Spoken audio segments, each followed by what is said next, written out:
sini bako magi butter cleansing sanggom suto leko se fazana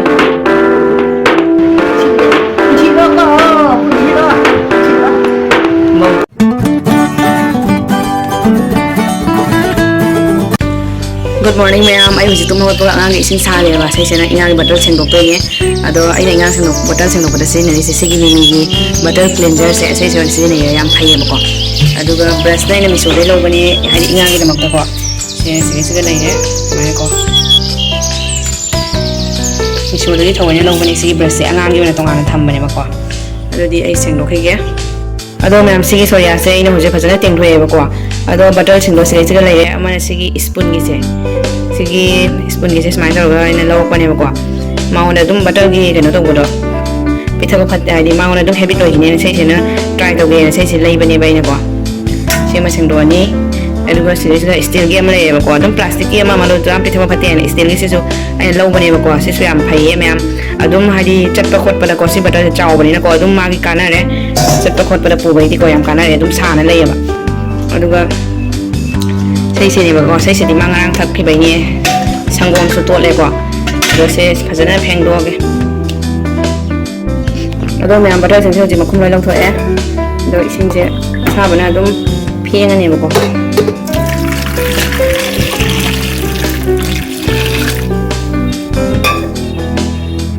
sa ba ising dum pheng bai do si hap chal lage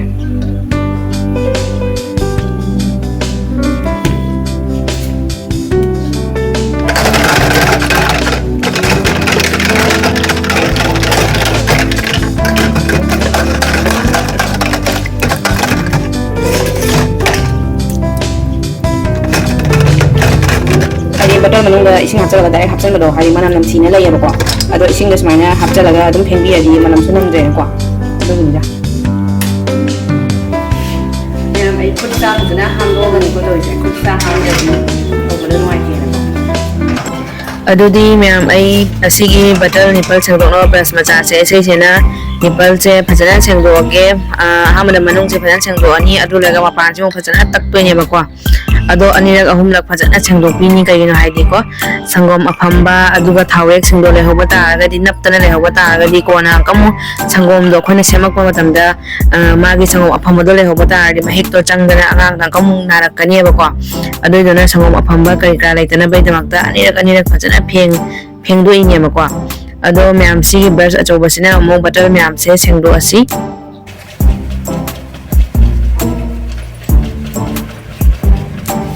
matam khara changna phengbi ba ko ma'am amuk phengani aduga amuk haidoga amuk phengbi ba ko adman anirak phengbi ba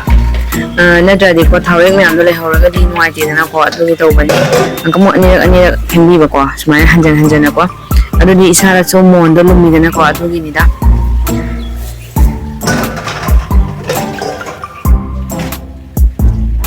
ado ma'am sigi silicone gi sigi butter se ase di amna chamon lawa yam nungai ba hab to boye ba ko ado si se ma'am so dum use to bi yam kana bani yam nungai bani ba ko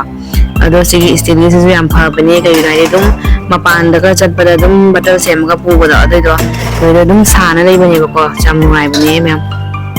ado nahan ai comment hai bi re ba ko che ising bottle kyam da sanggom do kyam hap to no do kamai to no an ha pa yaw ba ko ado ma'am ai ngasigi vlog se ko ado so angangi sangom sema matamda ai ma'am ado so ucharakke ado sangom do yama he na hapchan basu ya de ado lik na hapchan basu ya de ba ko angangi hakchang da sok toini ba ko ado magi limit amadi leijare de ba ko ising bottle kyam da kyam hapano hai ba do ko ado ai ma'am da dum chengla ge ado so ko ado khone jamna hapchan ge yamna hapchalaga na yamna phani kana ma'am hapchan basu ya pa de ba ko masai chang leijare ne ba ko ado ai ma'am da dum ado so ucharake angangi sangom sema matamda ado ai hoji kon se pheng bolo selak tore ba angang batal sing se ko ado phajana chamdok pirani anirak ahumlak phajana chamdok pira matungda ising aina gas da aina ising thangatli se brong sawi se asiga amu hapchan doini ba sam kano batal nyam se ko aduga brong saure haiba kanduga amuk thangdarani thangdaraba matungda batal se ngahak kanghan birani kanglaba matungda ko angangi batal se amado ai myam da su charake du hapcharake ngasigi blog sida Ado ma'am aina haning ko akoy ahandagi angangna hena checksan gadabane ba angangda hena checksan bi gadabane kaygino haidi moidi ai siga naaye ai makokchi i ai lok thungni ai arum hawi haiba ngamdabani na ko akoyna checksin ni ba ama dharkar ta ba ko aduna akoy ahanbada kai lai haiba kana akoy ahanbada lu banan ba se akoy ahanbada lai ba ko angangi desa phiron bo oiro na ta batang bo oiro desa bo oiro angangi pochai singje hana patana lu na patana thammi ba ma dharkar ta ba ko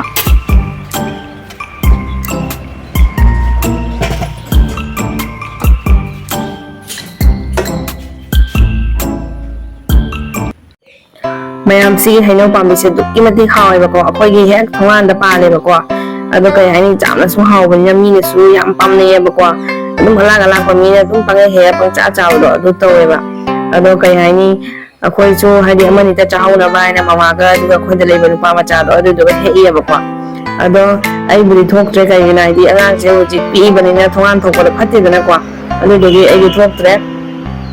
ado ma'am हंगी रेगना को अंगांग से breast feeding तौद्रि कईगिनो bottle feeding तौवी कईगिनो breast feeding तौबियु बटर फीडिंग तौबिगनो बटर फीडिंग तौबोदो फत्ते खोते अंगांग दा हायना को अदो आई मैम दा ngasi gi फजना क्लियर होना हाइजरगे बटर फीडिंग तौबगे मरम से करीगिनो अदो ब्रेस्ट फीडिंग तौद्रि बा कईगिनो हायबदो आई ngasi gi ब्लॉग से को फजना सेंगोचरगे फजना हाइजरगे बा को अदो मैम हुजिक से कोई गाड़ी ड्राइवर्स लाए बा को अदो मैम दा जिहलके gari ama mudi puthokre adu gari ama su puthokna ma tawre ba kwa ado mama ga nupa macha do haino he am bane ado nupa macha do chat khido tawra bai na kwa haino he podo cancel tare ba kwa ado jamna bodi phangge ama ni ta phang e ado me am jeng lakke ba kwa se se lai re yam phang tre ba nupa macha do chakre ba ne ado ai su je karam cha san ge sangkom se ko ha thak cha lage ba sum cha de ba se gi ko pung ta ta sale su karam cha ni ne ba kwa aduna ai su kanam cha san ni ge tawani adu ai bu la gai su hadi lu ja khochana kai ta tawani ba kwa adu se se lai re ai ta na um phar jare adu ba sangom ga smai taw ga tha ani ba kwa adu myam ai su hadi lu ja khochana lo ra ko adu myam na dum thengna si angang yaw bani na myam hujik se ai na mu angang pam horaga mama na mu thabak su ba adu mama na mu angang pam horaga ai na mu ai gi thabak kai ga taw ba adu mai taw na re sindok sin taw na re ne ba kwa na jari ya de ba ngang se makha da tham ba ne adu di myam nga la ga mu thengna se myam sangom da am sare ba ko adu na ai hujik phiron khara phau do ki ge ngasi di mama na phau chu phau re ba ko siga phau khara phau re ado siga phau phi phau badi nungai roi ba ko arum lang jan ga ni ado solom da wall do na phau rage phiron se yam su yam me chan ga dra khang de wall siga do ha phau rage ado myam ai smai na tanki siga khara phau jal le ba ko ado wall khara phau jal le ado se khara smai phau jal le solom da khara phau ju phau bani na ko na si siga phau ba ya roi da ba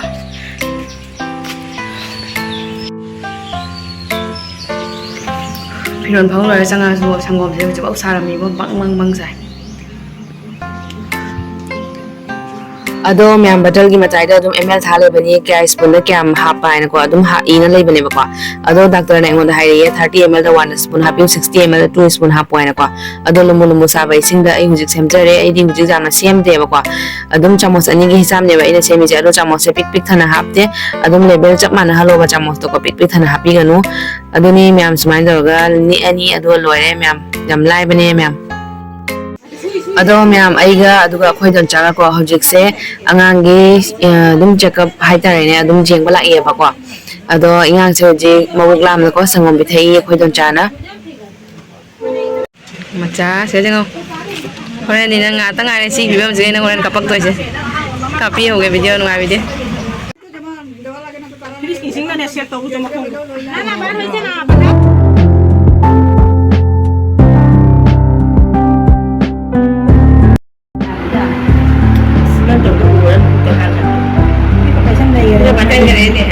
ano balik phangge paisen ga na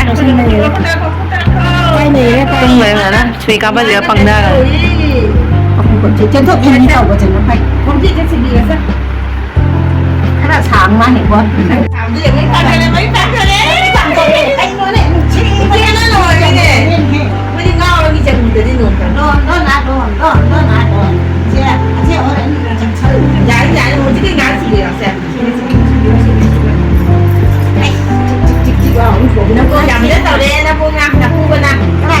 buồn vô cả là phu này làm cái tổng gì đấy rất là được nè Đúng cho nên. à Đúng cho nên. chân nó là không biết cái chân cái gì chân sao vậy dán dán đốn nè đốn nè à phải là ye chinh chinh chinh chinh nào đấy Đúng là chính chinh chinh chinh chinh nào đấy ở đây cô này nè chính ra lũ cả bị ta rất là xóa cái xe đi ra xéo nó rồi này đại ca là xe đấy rồi ai mà phải ra đi đừng giống quá cái loại đó phải ra đi má phải ra rồi đi nó đi nói nhẹ tự dùng nè chơi cho nó nhẹ à mình chỉ tay rồi chơi liền như thế bạn phải đi đâu cái chính là mi bắt đầu này mà đi à cái cho mẹ đi chơi đồ đó không phải ra lúc Chỉ có em con này thì gần đây thì còn chắc ở trên nào cái gì đấy cái đấy nè nhưng mà anh không phải gì quá chị đó có chị đó mau bawa ke pupugan nak kari purai no nangi gi purai no nangi pada ba nangi pada bagi purai no đây này mau ăn lên nè bún bún lẩu à nè đi qua thôi nè mà cái tôi thì mà người ta bún lẩu vậy chính ra là chúng ta thì chào thôn đó chào thôn thì để này sẽ xài về đây sẽ được đi tàu đi chạy lá một có con gì thế là con gì thế này thì suy có ta nói là rất là ah tu je dongga dari oil cái nào rồi cái này cái nó tạo ra nó một chính chân đúng không ấy chính chân là bây giờ ăn ra đi ra khai này cái sebu khai này cái chậm phải là thon lẩu này nè mà không cái thâm thái thì thâm lẩu mà mà ôi xanh cái nó có tổ bây giờ nó không thấy cái tổ nên tháo cái này cái gì tháo bây giờ tập ra rồi à rồi cái nào nó còn gì rồi cái này còn dễ dàng rồi hay bà trẻ Angang lồng chơi cái sao nó chỉ có lồng cái gì nhưng mà hay tiền ăn mà không cần Ada tu. không gì đâu tấn công uno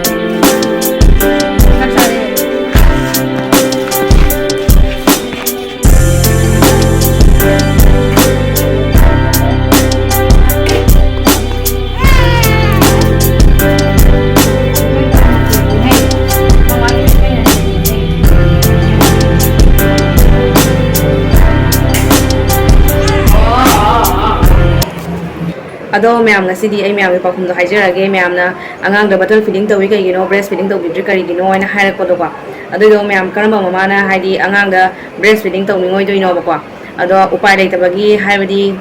haidi breast feeding bottle feeding to ba kuna ma upai dai tabagi to ba ngata ne ba kwa ado ai gi so problem khara lai ya ba